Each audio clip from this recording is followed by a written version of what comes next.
حي على الفلاح.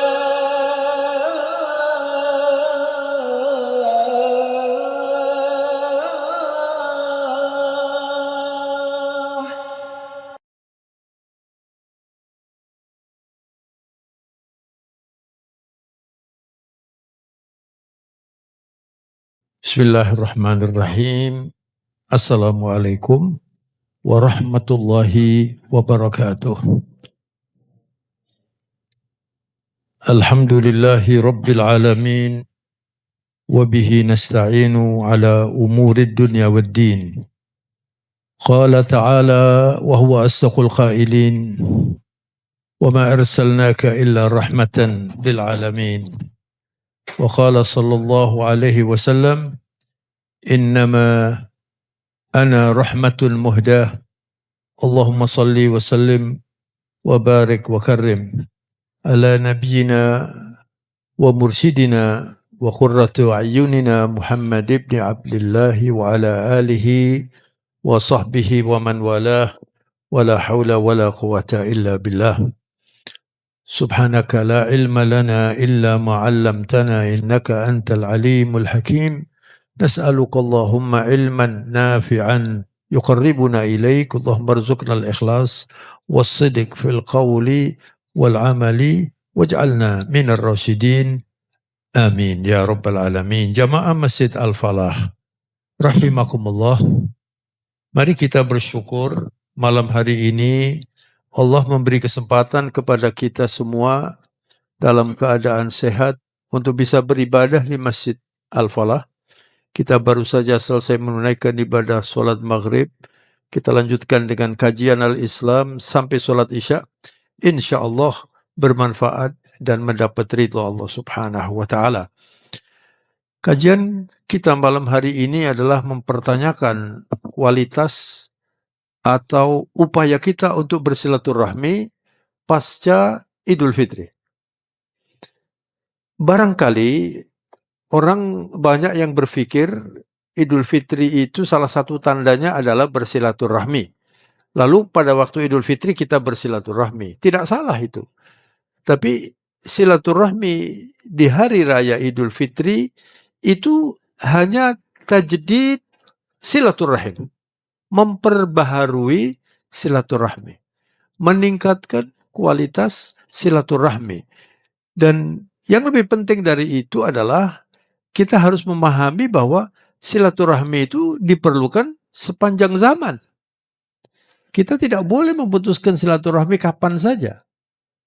Bahkan kalau mau berbicara lugas, ada dua ibadah yang bisa mengantarkan kita masuk surga. Insya Allah masuk surga semuanya. Mari kita koreksi. Yang pertama sholat, yang kedua silaturahmi. Sholat ini saudara ya, saya yakin semuanya sholat. Tapi berapa dari kita yang mengagungkan sholat? Berapa dari kita yang selalu mengoreksi sholatnya? Apa upaya kita untuk sholat dengan khusyuk misalnya? Di dalam Al-Quran, Allah lugas sekali menyatakan bahwa orang sukses itu ukurannya sholat. Di dalam surat Al-Mu'minun Allah berfirman, Qad aflahal mu'minun. A'udzubillahi minasyaitonirrajim. Qad aflahal mu'minun alladzina hum fi salatihim khashi'un walladzina hum 'anil lahwi mu'ridun walladzina hum lizakati fa'ilun. Telah sukses orang yang beriman. Apa ciri khasnya? Salatnya khusyuk. Jadi kalau kita belum bisa membangun salat khusyuk, artinya belum kita agungkan salat ini, belum kita perhatikan dengan seksama. Ya. Dan artinya belum termasuk orang yang sukses. Kemudian yang kedua, walladzina hum 'anil lahwi mu'ridun. Orang sukses yang bisa sholat khusyuk itu tidak mau menyia-nyiakan waktunya untuk hal-hal yang tidak ada gunanya. Al-lahu itu ngobrol sana, ngobrol sini, nanti bicaranya ke kanan, ke kiri, mesti nanti bicara tentang orang, tentang pejabat, tentang begitu terus. Dan ini seringkali berlama-lama. Nah kalau kita dalam hidup ini tidak bisa mengontrol waktu kita agar tidak banyak yang tercecer, ini belum bisa nanti sholat khusyuk. Contoh yang lebih gampang saja, Anda dalam keadaan sibuk di luar, kemudian mendengar adzan Anda langsung masuk sini, apalagi kalau kesibukannya itu melakukan hal-hal yang tidak diridhoi Allah, nggak bisa sholat khusyuk. Nggak bisa sholat khusyuk. Sholat itu harus dipersiapkan, apalagi sholat Jumat. Ini yang seringkali saya ingatkan, banyak orang sholat Jumat itu tidak siap untuk sholat Jumat. Ya pokoknya menggugurkan kewajiban. Ya, ini yang paling tua di sini berapa usianya nih Bapak? Mungkin ada yang 60, ada yang 70. Coba dihitung. Kalau Anda usianya 60 tahun, sudah berapa ribu kali ini sholat Jumat ini? Coba ya, diingat-ingat, 1 bulan 4 kali. 1 tahun itu 52 kali sholat Jumat. Itu kalau kuliah di UNER, Anda barangkali sudah dapat S3 itu barangkali. Apalagi bertahun-tahun. Ya. Coba ditanyakan, dapat apa saya sholat Jumat itu? Yang banyak itu datang sholat Jumat, bahkan banyak yang ngantuk sholat Jumat. Jadi nggak dimanfaatkan ini. Orang-orang yang sholat khusyuk itu tidak mau melakukan hal, apalagi pada waktu ibadah. Selalu dia berpikir, waktu saya ini mahal, waktu saya ini mahal. Beberapa hari yang lalu saya mendapat share dari seorang guru besar, dokter, ya. Beliau mengatakan lansia itu ukurannya mulai 60 tahun. Dan di dalam Al-Quran, orang kalau sudah usianya 40 tahun, masih saja pikirannya hanya urusan dunia, ini nanti akhiratnya nanti semakin lama semakin jauh nanti dari akhirat. Kalau 40 tahun. Kalau 60 tahun, ini sudah masuk lansia, dan rata-rata harapan hidup bangsa Indonesia itu 72, sekian. Jadi kalau Anda sekarang usianya 60 tahun, sisanya itu kira-kira 12 tahun, 13 tahun. Sisanya. Saya sudah 70 lebih. Sudah lewat dari saya. Anda yang misalnya 60 sekarang ini sisa hidup ini kalau Anda standar. Kalau Anda matinya cepat. Makanya kan ada orang yang usianya 90. Kenapa ini? Jatahnya diberikan karena ada orang yang wafat umur 40. Anggap saja Anda termasuk yang standar. 73 tahun. Berarti sisanya cuma 13 tahun. 13 tahun gak lama Pak. Cepat saja 13 tahun. Lalu Anda obral saja waktunya untuk untuk acara-acara yang tidak penting begitu ya, apalagi berfoya-foya. Ya kalau sekali-sekali kita itu perlu istirahat, ya boleh-boleh saja. Tapi waktu ini jangan dibuang. Waktu ini jangan dibuang. Saya hari ini kebetulan ada acara, kemarin di Malang, saya kasih contoh saja. Saya kasih contoh aja ya. Ya, saya menghitung waktu saya kebetulan naik mobil, waktu saya dari Surabaya ke Malang. Ini 1,5 jam kalau nggak macet gitu ya. Ini untuk apa ini? Kalau cuma duduk aja, habis waktunya. Tapi kalau kita buat untuk mendengarkan, baca Quran, bawa buku, diskusi. Ini tadi saya siapkan dari Malang ke sini. Ini tadi. Saya buka lembaran-lembaran catatan ceramah saya. Ini maksud saya ini apa nih? Contoh saja. Banyak kita tuh membuang waktu. Dan yang kedua, saudara, silaturahmi. Saudara-saudara, Rasulullah itu secara lugas menyatakan la yadkhulul jannah qati'ur rahim. Pemutus silaturahmi tidak punya tempat di surga. Coba bayangkan. Itu hadis Rasulullah loh. Saya masih mendengar ada orang saudara kandung itu nggak bertegur sapa bertahun-tahun. Ada seperti itu. Diputuskan silaturahmi. Kenapa demikian? Kenapa kok butuh penting? Rasulullah pernah di hadapan sahabat, sering saya sampaikan di mimbar Jumat atau dalam ceramah-ceramah, Rasulullah pernah berdiskusi atau memberi wejangan kepada para sahabatnya, lalu beliau mengatakan Bismillahirrahmanirrahim, innakum lan tadkhulul jannah bi'amalikum. Atau kama qala sallallahu alaihi wasallam. Artinya kalian tidak dimasukkan surga oleh amal kalian itu. Salat, haji, zakat, sedekah, bangun masjid, segala macam ini ya. Ini amal soleh, amal soleh, amal soleh. Pahalanya besar ini, banyak ini ya. Ini, pahala yang banyak ini, tidak akan menjamin orang bisa masuk surga, kecuali kuncinya itu dia punya. Ketika Rasulullah mengatakan, kalian tidak dimasukkan surga oleh amal kalian. Sahabat terperanjak begini loh, bagaimana ya Rasulullah? Kita disuruh haji, kalau mabrur masuk surga, kan begitu pengumumannya. Sholat supaya masuk surga. Ya kan? Sahabat kemudian bertanya, wala anta ya Rasulullah, apa termasuk Nabi?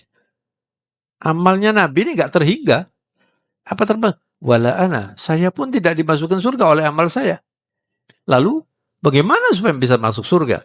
Nabi mengatakan, illa an yataghammadani Allahu birahmatih, kecuali saya dirahmati oleh Allah Subhanahu wa ta'ala. Jadi kita masuk surga itu karena rahmat Allah.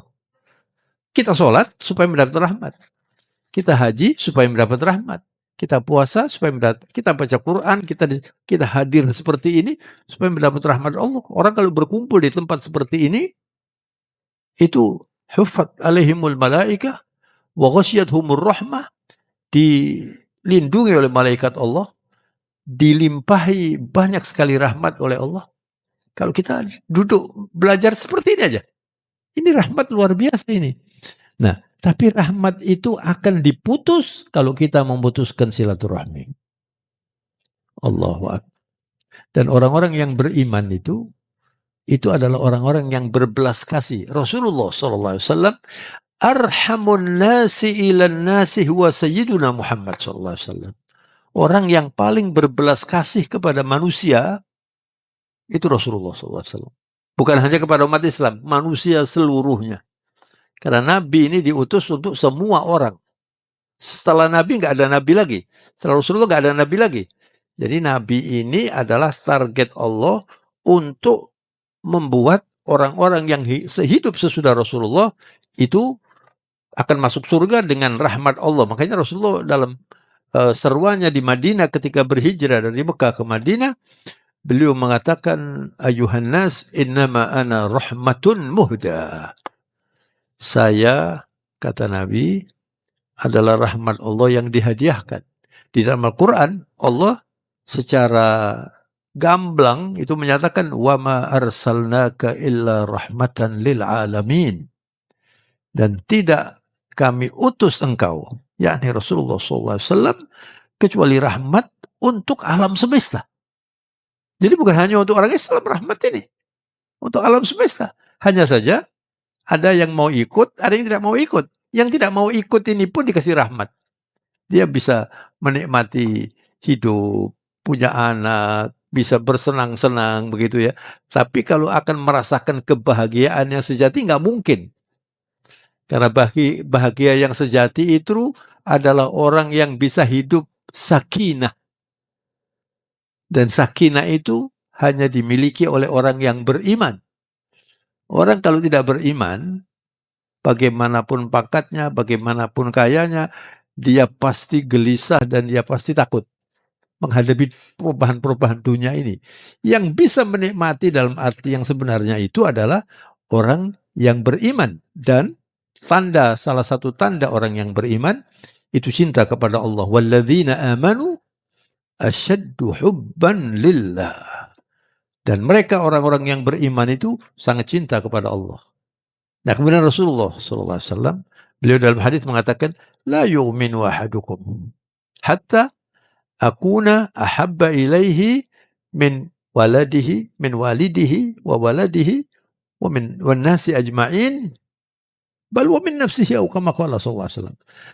Kalian tidak bisa beriman dalam arti yang sebenarnya, yang berkualitas, sebelum kalian cinta kepada saya, Rasulullah SAW. Lebih dari cintanya kepada bapaknya, kepada anaknya, kepada semua orang, artinya istrinya semuanya, apalagi hartanya, semuanya ini, dia lebih cinta kepada Nabi. Karena mustahil ada orang masuk surga tidak memperhatikan pelajaran Nabi. Yang memperhatikan pun harus ikut. Baru nanti bisa itu. Makanya Rasulullah itu disebut, Nabi Muhammad disebut Rasulullah. Utusan Allah. Jadi diutus Nabi ini untuk mengajak manusia bisa masuk surga.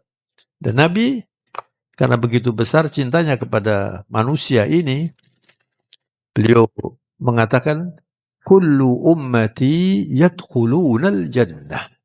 Semua umatku masuk surga. Lalu ditambah lagi, illa man aba. Kecuali yang tidak mau. Coba. Lalu sahabat bertanya, man ya'ba ya Rasulullah? Kok ada orang tidak mau surga? Siapa mereka itu ya Rasulullah? Nabi menjawab, man ato'ani dakhulal jannah. Wa man asani faqad aba. Siapa yang mengikuti aku, menjadi pengikut Rasulullah, dia pasti masuk surga. Tapi siapa yang membangkang, tidak mau, Nabi tidak mengatakan masuk neraka. Kenapa? Karena ingin semuanya masuk surga. Nabi hanya mengatakan itu orang itu memang tidak mau surga, itu loh. Jadi saya kalau membaca hadis ini bisa disimpulkan betapa besar cinta Nabi kepada umatnya ini. Nabi tidak mengatakan, mestinya kan kalau mau berbicara berkeseimbangan, siapa yang ikut ajaran saya masuk surga, yang tidak ikut masuk mana? Neraka. Kan cuma dua saja kan? Tapi Nabi tidak mau nyebut neraka ini. Karena berharap orang-orang yang belum ikut ini bisa ikut, begitu loh. Karena memang sudah, setelah Rasulullah nggak ada Nabi lagi, sudah. Dan ini luar biasa. Oleh karena itu di dalam Islam, Jamaah Masjid Al-Falah, itu dikatakan al-hubbu min a'dhami ma khalaqallahu fi hadzal wujud. Cinta atau rasa sayang itu, ya, ar-rahmah, ya. Itu adalah sesuatu yang paling besar yang diciptakan oleh Allah, yang diturunkan oleh Allah dari langit ke bumi untuk mengantarkan manusia ini masuk surga. Jadi kalau orang itu tidak ada rasa cinta, tidak ingin mencintai dan tidak ingin dicintai, hadza laisa minal bashar. Ini bukan manusia ini. Kucing itu loh, Pak. Kucing itu cinta kepada anaknya. Kucing. Hewan-hewan itu cinta kepada anaknya. Allahu Akbar. Itu anak itu cinta kepada induknya. Apalagi manusia. Tapi manusia yang diciptakan oleh Allah sangat mulia. Walaqad karramna bani Adam, kata Allah dalam Al-Quran, dan telah kami muliakan bani Adam ini. Justru paling banyak yang ingkar, paling banyak yang sadis. Jadi orang-orang yang membunuh orang-orang yang diberi jabatan kemudian merampas harta rakyat, ini orang-orang yang zalim. Sekarang ini banyak orang zalim, Pak. Orang-orang seperti ini bagaimana mau masuk surga? Orang yang masuk surga itu salah satu syaratnya, ya.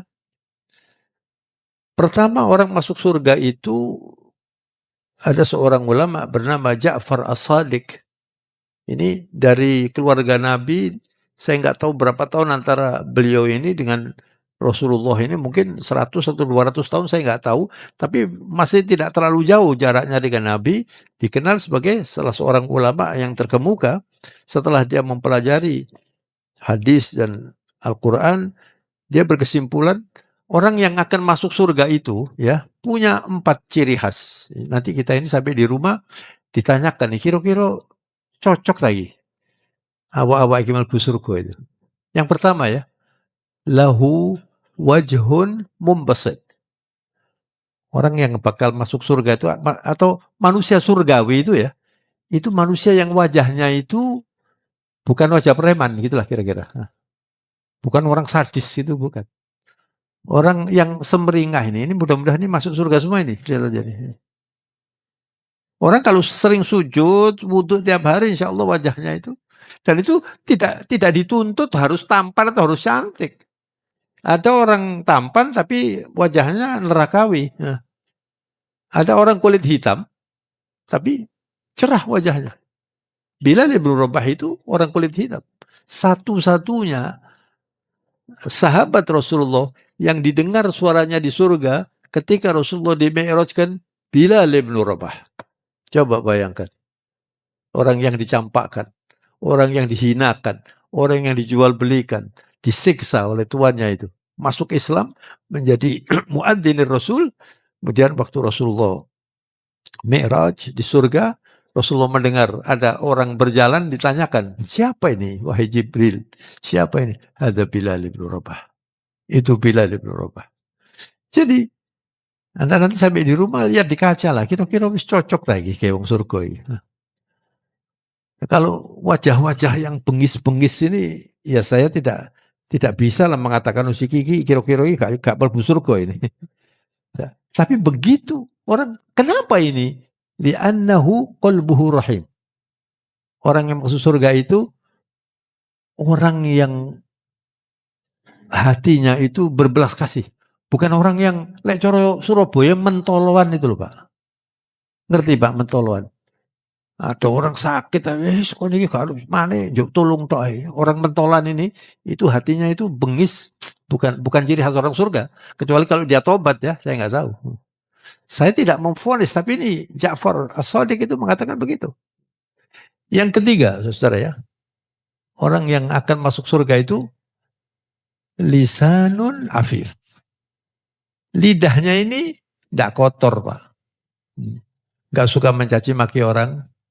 Mohon maaf ya, tidak suka berbicara porno.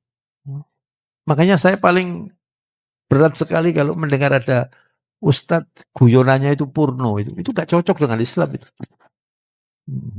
Terus orang malah tertawa-tertawa lagi. Orang yang akan masuk surga itu lisanun afif.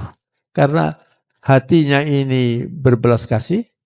Wajahnya itu tercermin di wajahnya ini orang yang menghormati orang. Orang yang suka menolong itu orang-orang surga itu ya. Lidahnya juga bukan orang yang suka mencaci maki. Rasulullah SAW, ini hadis diriwayatkan oleh Anas bin Malik, minta kepada Rasulullah, bukan, Abu Hurairah. An Abi Hurairah qila, ada orang datang kepada Rasulullah, ini dia sakit hati dengan orang-orang musyrikin yang suka mengganggu Nabi, yang suka katakan merusak orang Islam atau mencibir ke Islam, orang-orang Islam. Sekarang ini juga banyak orang seperti itu. Lalu sahabat mengatakan, ya Rasulullah,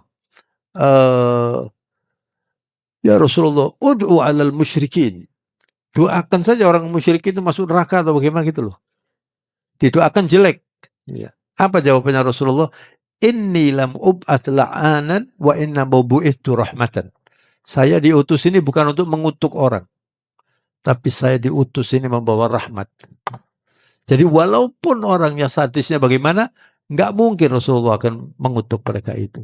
Rasulullah pada waktu berhijrah, bukan berhijrah, berdakwah ke Taif, itu kan ceritanya terkenal sekali. Taif itu kira-kira dari Mekah, mungkin dari sini sampai Malang begitu. Saya pernah ke Taif itu. 2 kali saya ke Taif. Di situ ada gunung yang di situ dibangun masjid kecil.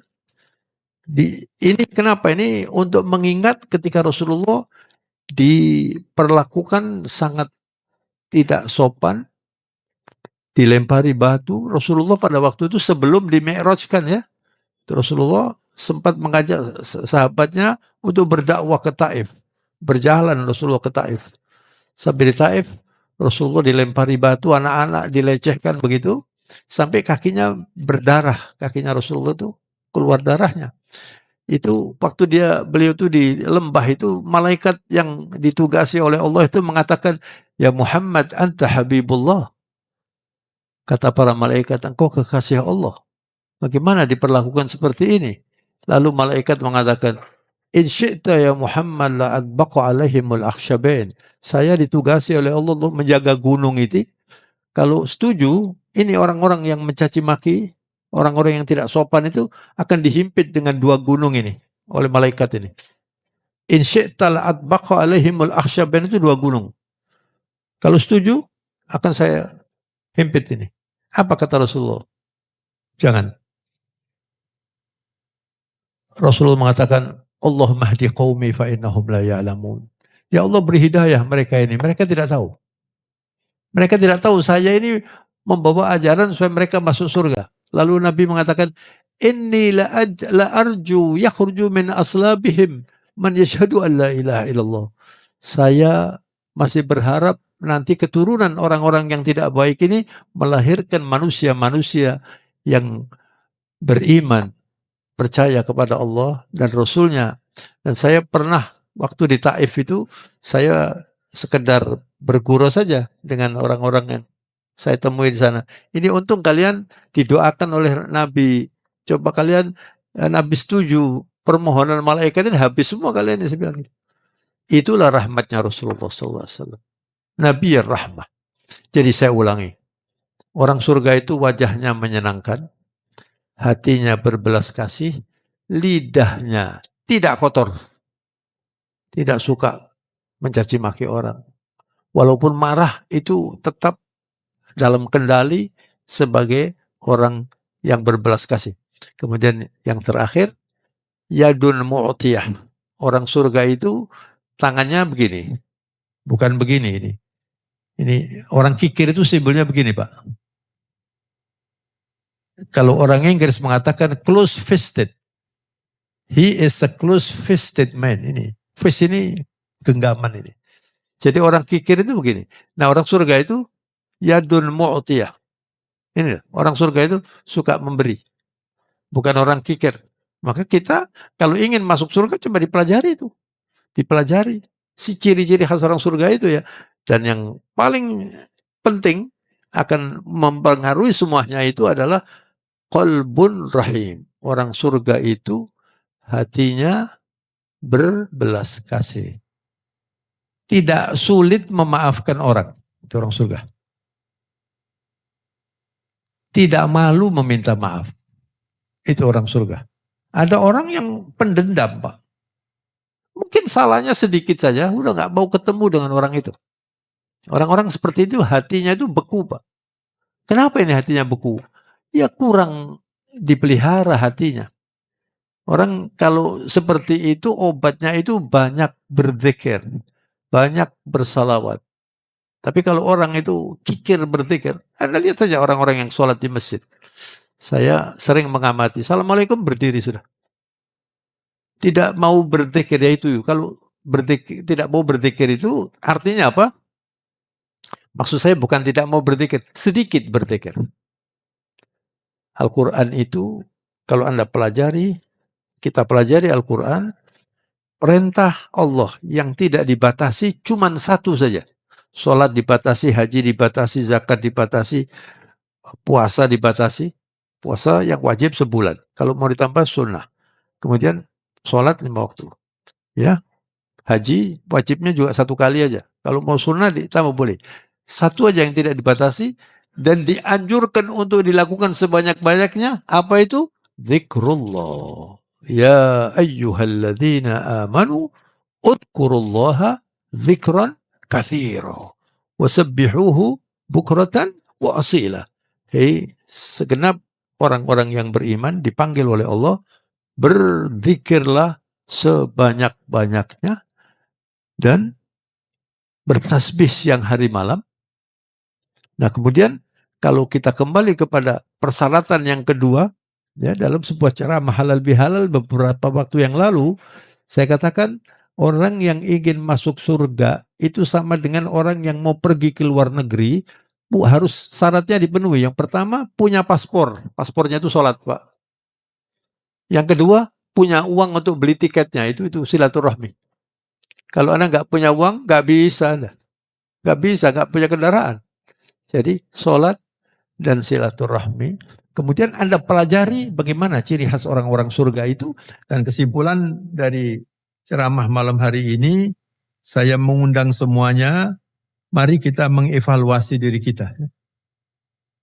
Mari kita bertafakur. Jadi salah satu ibadah yang penting dalam Islam itu adalah ibadah tafakur.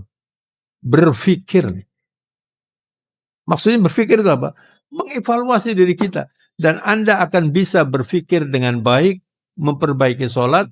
kalau Anda bisa membangun kebiasaan, apa itu? Sholat tahajud. Sholat tahajud itu adalah salah satu penyebab orang bisa memperbaiki sholatnya. Karena ketika orang itu bertahajud, tidak ada yang melihat dia, dan dia bisa berdialog sendiri dengan Allah. Disitulah antara kira-kira waktu 1 jam sebelum adzan adzan subuh, ini adalah waktu yang luar biasa, sepertiga malam yang terakhir, ya, itu bisa digunakan untuk berdoa, bertafakur, mengevaluasi diri, dan insya Allah kebiasaan itu kalau sudah Anda bangun, Anda tidak memerlukan waker. Tidak memerlukan waker. Nanti Allah membangunkan Anda sendiri. Orang yang sudah kebiasaan tahajud itu, misalnya jam 3 dia bangun, sebelum jam 3 nanti sudah bangun sendiri dia. Dan tahajud itu banyak orang barangkali belum tahu barangkali ya. Sebelum ada perintah sholat 5 waktu, sholat tahajud itu hukumnya wajib. Setelah Allah menetapkan sholat 5 waktu, kemudian sholat tahajud itu menjadi sunnah. Tapi bagi Rasulullah, itu setiap malam Rasulullah tahajud diwajibkan oleh Allah Subhanahu wa Ta'ala. Maka kalau kita ingin masuk surga, ya, nggak cukup cuman berharap dan berdoa saja tanpa usaha. Ya. Nggak bisa. Doa itu harus kita berdoa, kemudian kita usaha. Kok ada orang usaha nggak pakai berdoa? Oh, bisa saja. Usaha tapi tidak pakai berdoa. Tapi nggak mungkin diberkahi oleh Allah Subhanahu. Berdoa saja nggak pakai usaha juga sama. Maka orang yang beriman itu berdoa, kemudian berusaha. Sesudah berusaha, serahkan semuanya kepada Allah. Anda boleh minta apa saja. Tapi yang baik itu adalah pilihan Allah. Tidak semua orang meminta kaya dikasih kaya oleh Allah. Yang maha tahu itu Allah. Ada orang yang oleh Allah, dia sudah 25 tahun minta kaya nggak dikayakan. Karena Allah tahu, kalau dia kaya nggak sholat barangkali. Tapi sebaliknya, ada orang yang dikayakan oleh Allah. Karena Allah tahu orang ini kalau nggak kaya nanti jadi kafir. Ini yang kita nggak tahu. Jadi yang mana yang baik ini? Saya menjadi kaya, yang baik itu adalah pilihan Allah, dan yang paling penting masuk surga.